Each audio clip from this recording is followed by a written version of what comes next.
You know, when you think about architecture or even just building a basic house, there is this strict expectation of structural logic. Right, like you draw up blueprints before you do anything. Exactly. You drop the blueprints, the plumbing connects to the main water line, the stairs lead to the second floor, and, everything exists for a highly functional reason. It is entirely predictable. And that sense of predictability is really what makes us feel safe in the spaces we inhabit.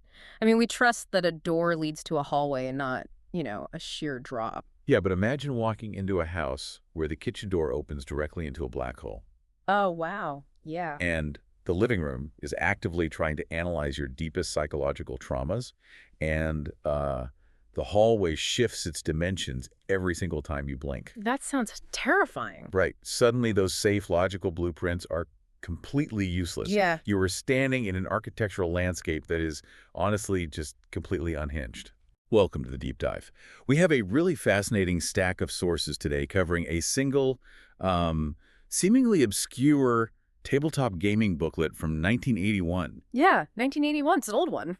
It is, but it fundamentally altered the trajectory of interactive storytelling. Mhm. Whether you roll dice on the weekends or you just love a good narrative, we're going to explore how a bizarre funhouse dungeon basically taught an entire industry that surrealism and madness can be far more compelling than strict tactical logic. Yeah, and the primary source anchoring this deep dive is a comprehensive historical dossier on Dungeon Module X2. It's called Castle Amber. Or Chateau d'Amberville, if we're using the French dialect. Exactly, Chateau d'Amberville. It was written by Tom Moldvay for the Dungeons & Dragons Expert set, and it really serves as this bizarre time capsule for game design. It really does. So let's set the stage for you. The plot starts simply enough. You and your group of adventurers, specifically designed for characters between levels 3 and 6, are on a totally mundane journey to a city called Glantry. Just a standard road trip, basically. Right, just a road trip. You set up camp, you go to sleep, and suddenly you are swallowed by an impenetrable, deadly gray mist Out of nowhere. out of nowhere. When it clears, you are trapped inside Castle Amber. It's the ancestral home of this cursed, decadent aristocratic family, and the entire estate is trapped in a pocket dimension suspended completely outside of space and time. Which creates an immediate pressure cooker. You aren't a legendary hero marching off to conquer a dragon's horde anymore. No, not at all. You're just a captive simply trying to survive a haunted mansion that actively defies the laws of physics. Okay, let's unpack this specifically, the gray mist. Yeah. Because it isn't just spooky weather for ambiance. It is an inescapable physical rule built into the story. Right, it's a hard boundary. Yeah. If you, as a player, decide you don't want to deal with a haunted castle and you try to walk through the vapor to leave the grounds, you die instantly. Instantly. No saving throws. No dice rolls, no saving throws. You are dead. Your only way out is to go into this nightmare castle, find a hidden silver gate, and collect 3 interchangeable silver keys to open it. Which, honestly, was an incredibly aggressive choice for an era of gaming that was just beginning to pride itself on open-ended wilderness exploration. Honestly, I have to push back on this design choice a bit. If I sit down for a game night, and the person running the game immediately takes away my free will by locking my character in a box and saying, walk forward or die, You'd be pretty frustrated. I am packing up my dice. I mean, it feels like lazy writing. Yeah. It's like sitting down to play a massive open-world video game, but the second the screen loads, it immediately locks you onto a haunted roller coaster and unplugs your controller. Right, right. How did players actually tolerate this? Like, is it just amateur 1980s railroading? Well, that reaction makes total sense, but what's fascinating here is the historical context of what Tom Moldvay was reacting against. At that time, early tabletop design was ruled by a philosophy often called Gygaxian naturalism. Named after the co-creator, Gary Gygax, right? Exactly, championed by Gygax.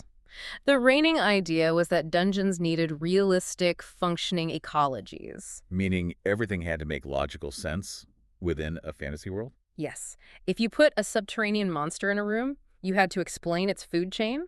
You had to, Right. map out its access to fresh water, figure out where it slept. Oh, wow, like real biology. Yeah, and you had to justify why it wasn't currently being eaten by the slightly larger monster in the room next door. It was highly, highly focused on simulation. So the person running the game basically had to act as an underground urban planner, managing plumbing and supply chains for goblins. That is exactly what it often turned into. But Castle Amber threw that entire philosophy out the window in favor of pure dream logic. Because they're in a pocket dimension. Right. because the narrative establishes that this is a pocket dimension cursed by a murdered patriarch, a man named Stephen Amber, or Etienne d'Amberville. The creators gave themselves explicit permission to embrace the absurd. So you don't need the plumbing to make sense anymore. Exactly. You can put a kennel of hellhounds directly next to a room full of spellcasting spiders without any logical, ecological justification. The environment is inherently unstable. Which sounds way more fun, honestly. It is. Moldvay prioritized scene-by-scene entertainment and psychological unpredictability over, tedious logistical realism. It essentially trades physical realism for psychological tension. Mm. And clearly, players responded to it because this exact mechanic became the foundation for a massive franchise later on. Oh, absolutely. Just 2 years later, in 1983, the legendary Ravenloft Gothic horror module was published. And the entire hook of that game is that you are swallowed by an inescapable gray mist and trapped in a cursed domain ruled by tragic, monstrous nobility. Castle Amber was totally the prototype for that. It really was. It proved that removing player agency when it's done specifically to serve a claustrophobic, Gothic atmosphere can actually heighten the horror of the experience.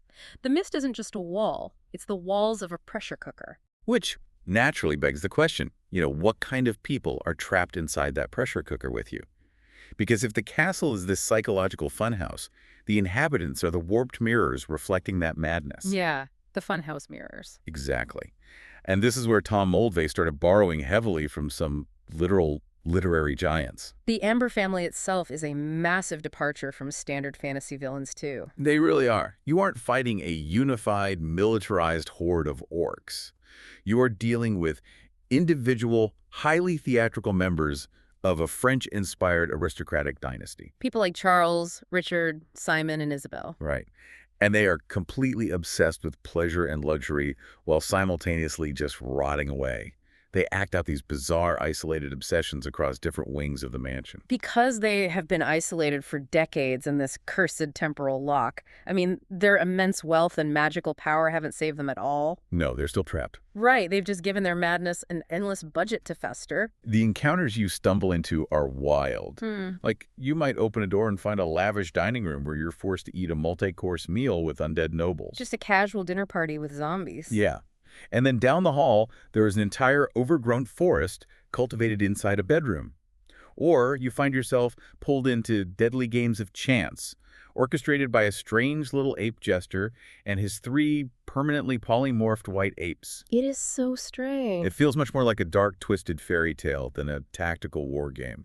And that tonal shift is heavily driven by Moldvay's deep love for weird fiction. He wanted to bring a very specific literary pedigree to the tabletop. Right. In fact, one of the most infamous elements of Castle Amber is an uncredited, nearly verbatim pastiche of Edgar Allan Poe's The Fall of the House of Usher. Wait, really? He just dropped an Edgar Allan Poe story straight into the middle of a dungeon. Almost word for word. When players enter Room 25, which is the chapel library, they encounter Charles Amber. The module's text specifically dictates that Charles is wearing garments of the sheerest silk. He suffers from a morbid hypersensitivity to light, sound, and taste, and he is slowly losing his mind because he swears he can hear his sister Madeline crying out from her grave after being buried alive. That is literally just Roderick Usher. He didn't even bother to change the sister's name. Nope, kept the name Madeline and everything. Why do that? Like, why drag a 19th century Gothic tragedy into a game about fighting monsters with swords? To understand why, you kind of have to look at the foundational DNA of the game's culture. There's a famous list of literary inspirations published in the early rule sets called Appendix N. Right, the famous Appendix N. Yeah, and it heavily featured pulp authors like Robert E. Howard, who wrote Conan the Barbarian and the cosmic horror of H.P. Lovecraft. Correct. But it glaringly omitted another titan of weird fiction, Clark Ashton Smith. Interesting. Smith's writing was incredibly fatalistic, moody, and full of this Baroque melancholy. And I imagine it's pretty hard to fight melancholy with a battle axe. Precisely the problem. You can easily turn a Lovecraftian tentacle monster into a physical threat with health points, but you can't easily gamify a gloomy, fatalistic mood. That makes sense. So Moldvay wanted to rectify that omission. He wanted to use Clark Ashton Smith's rich lore, but to make a haunted house actually functional around a dining room table, he needed immediate visceral tension. So he brought in Poe. Exactly. He took Smith's overarching mythology and injected it with Poe's immediate claustrophobic paranoia. A literary mashup that ends up introducing some massive firsts for the game's bestiary, too. Oh, definitely. Castle Amber is arguably the very first module to bring explicit Lovecraftian cosmic horror directly into the mechanics of the game. Yeah, it debuted a creature called the Nithalgu, right? The Brain Collector. Yes, the Brain Collector. This is a horrifying aberration from another dimension that systematically harvests humanoid brains to increase its own magical capacity. Which is terrifying. It completely shatters the traditional Tolkien-esque fantasy mold. The module also introduced pulp fantasy staples like the Urania, a race of highly intelligent spellcasting spiders. Spellcasting spiders. Just what everyone wants. Right.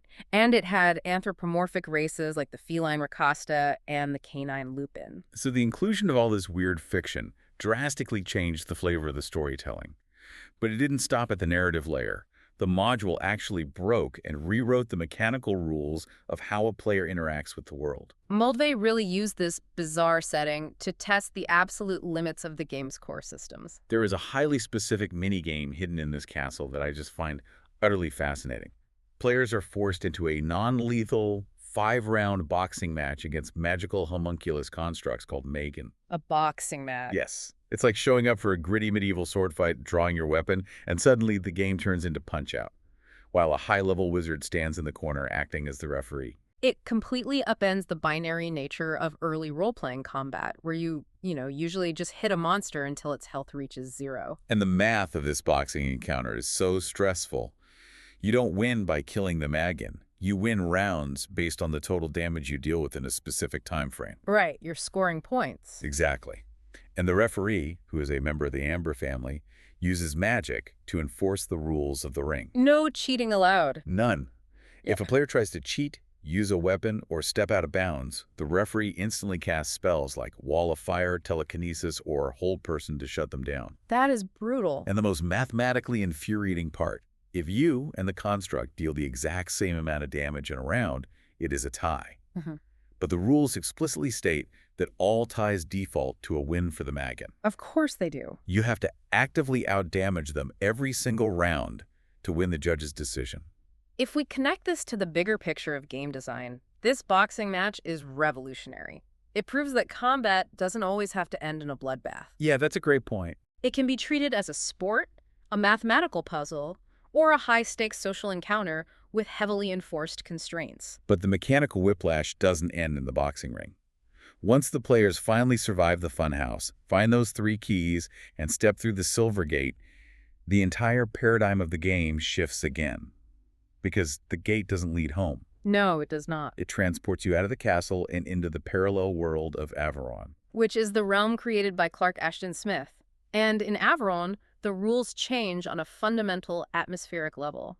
Magic is criminalized. Which is wild. Imagine playing a game for months, building up a wizard character, collecting all these spells, and suddenly you step through a portal and your entire toolkit becomes illegal. In the lore of Averon, magic is viewed as an evil pagan practice. The province is heavily policed by an ecclesiastical inquisition. So you can't even use basic spells. Right. If you are playing a cleric, you lose your ability to cast spells entirely. If you are a magic user and you cast a spell where anyone can see you, you draw the immediate lethal attention of the civil authorities. It acts as this persistent, terrifying environmental threat. You are forced to rely on stealth, diplomacy, and just mundane tactics to survive. Exactly. If you cast a fireball to quickly solve a problem, you might get arrested and executed by the town guard. It forces a complete shift in player behavior. It generates immense tension out of actions that are normally routine. Players can't just blast their way through obstacles anymore. They have to think critically about the societal consequences of their actions. But, just in case you thought the game was getting too cerebral and roleplay heavy, there is one last brutal tonal shift before you can actually escape. Oh yeah, the basement. To reach the final portal home, you have to survive the dungeon beneath the castle. Mm. And it is a relentless, exhausting meat grinder. There is absolutely no psychological whimsy in the basement. None at all. No dinner parties, no boxing rings, no stealth missions. It is a 9-room physical gauntlet. It's just combat. Just pure combat. You fight a blue dragon, then a flame salamander, a wyvern, a stone giant, a manticore, a mud golem, a great white shark. Wait, a shark in a basement? Yes, a great white shark, and then a massive, incredibly tough giant amoeba. And to top it all off, a five-headed hydra. I mean, why subject players to that after hours of nuanced psychological puzzles? It acts as a final physical tax.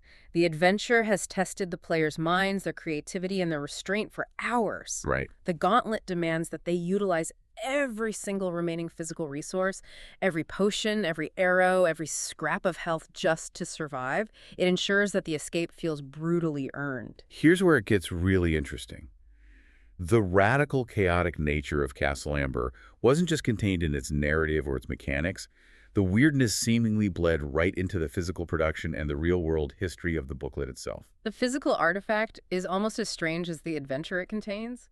A lot of that comes down to the innovative presentation of the map. Yeah, the cartography was done by Stephen D. Sullivan, and the module itself was a standard 32-page booklet, but the cover was a completely unattached heavy-duty folder. Which is pretty unusual. Very unusual.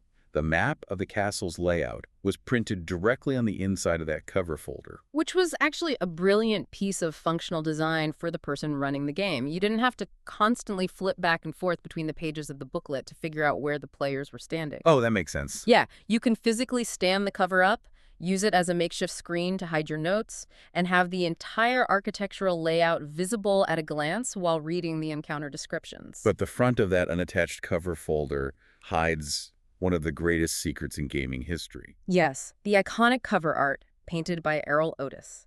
It features this striking psychedelic image of the Colossus of Yulorn attacking the city of Viones. It's a great piece of art. It is. It's a massive, rampaging giant with a very distinct receding hairline. But that giant isn't just a generic monster pulled from a novel. It is an affectionate, intentional caricature of the module's author, Tom Moldvay. That is amazing. The author immortalized as a balding monster destroying a city. The secret was actually confirmed years later by Lawrence Schick, who was a developer and playtester at the company. Really? Yeah. During this era, Schick and Moldvay actually lived together in a rented house with a huge basement. They would stay up all night designing games, painting miniatures, and testing mechanics. Sounds like a fun time. It was a highly collaborative, deeply bohemian environment, and the cover art really reflects that inside joke culture. And because there are so few public domain photos of Tom Moldvay available today, for an entire generation of old-school gamers, that rampaging giant on the cover of Castle Amber is literally how they picture the man. That's his legacy. But the bizarre history of this physical artifact doesn't stop in the 1980s. There are these strange glitches attached to it, even recently. Yeah, there are narrative dead ends baked right into the text, like the lore surrounding a death demon. What happened there? Well, Moldvay intended to make demons a standard part of the game's monster ecology, but the publisher later decided demons should be epic, conceptual threats, basically abandoning Moldvay's continuity. So it just goes nowhere. Exactly. So the death demon lore in Castle Amber just sits there, an orphaned piece of history. But the most surreal glitch happened in the modern era. Right. A few years ago, a company did a print-on-demand run of the classic Castle Amber module through a site called DriveThruRPG.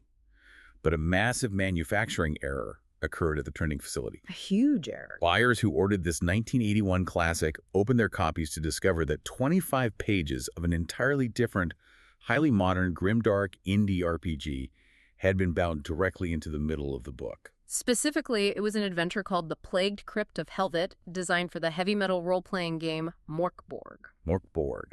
So you are reading about elegant French aristocrats and Edgar Allan Poe pastiches. You turn the page, and suddenly you are staring at jagged, hardcore heavy metal art and indie RPG mechanics. It's so jarring. It is almost too perfect to be an accident. I mean, think about it. A module that is entirely focused on dimensional instability, parallel worlds, and the collapse of reality suffers a real-world physical glitch that literally fuses it with a completely different dimension of modern gaming. You really couldn't script a better meta-commentary on the module's core themes. You really couldn't. It's as if the Funhouse Dungeon found a way to manifest in the real world, which really cements Castle Amber as a vital, enduring artifact. It pushed an entire industry away from strict military logistics and into the realm of weird fiction. It really did. It pioneered mechanics, atmospheric constraints, and narrative tones that designers are still studying today. It proved that an adventure didn't just have to be a tactical exercise. It could be a literary pastiche, a mechanical experiment, and a psychological horror story, all happening simultaneously. So what does this all mean? I want to leave you, the listener, with a final thought to mull over. We mentioned earlier that to finally break the family curse and escape Averoigne, the players have to wander the wilderness to find 4 specific magical items. Right, the Sword of Solaire, the Ring of Eibon, the Viper Mirror, and a potion of time travel. Yes, which they ultimately use to reach the tomb of Stephen Amber. And this is where we encounter a profound piece of ludonarrative dissonance, a sharp conflict between the story being told and the actual mechanics required to play the game.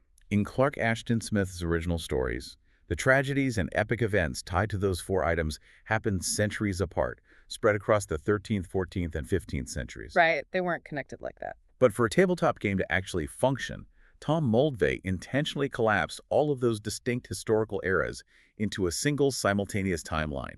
He forced everything to happen at once so the players could experience all these iconic literary events during one continuous wilderness trek. This raises an important question for you to consider about how we adapt sprawling fiction into interactive media. Does this intense temporal compression ruin the slow, fatalistic world-building of Clark Ashton Smith's original stories? It's a fair question. Does it reduce a nuanced, centuries-long historical mythology into a convenient theme park where all the most dangerous rides just happen to be running at the exact same time, purely for the player's amusement? Or is that compression a brilliant, entirely necessary compromise? Games require pacing, they require immediate action and sustained player engagement.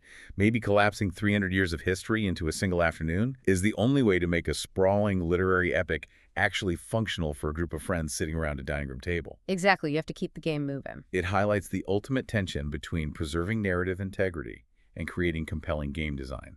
And it brings us right back to our original thought about architecture. Sometimes the most memorable, enduring structures aren't the ones that make perfect logical sense on the blueprints. No, they're not. Sometimes they are the ones that force you to step through the wrong door, abandon your expectations, and figure out how to survive the madness waiting on the other side.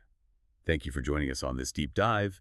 Keep questioning the architecture of the media you consume, and we will catch you next time.